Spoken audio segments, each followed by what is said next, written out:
hapon sa inyo lahat. Nandito ako ngayon sa Osmeña Park. Galing ako guys sa aming City Health Office dahil nagpatimbang ako at humingi ng multivitamins. So ang timbang ko ay bumaba, dati 72, ngayon 69 na guys.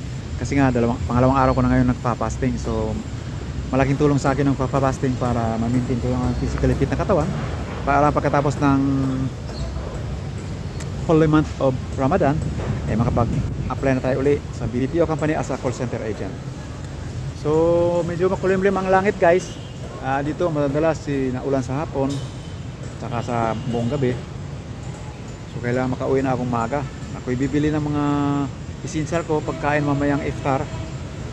Usually mga ano lang naman ang bibilihin ko, prutas lang para mayroon akong makain mamayang gabi at saka mamayang madaling araw.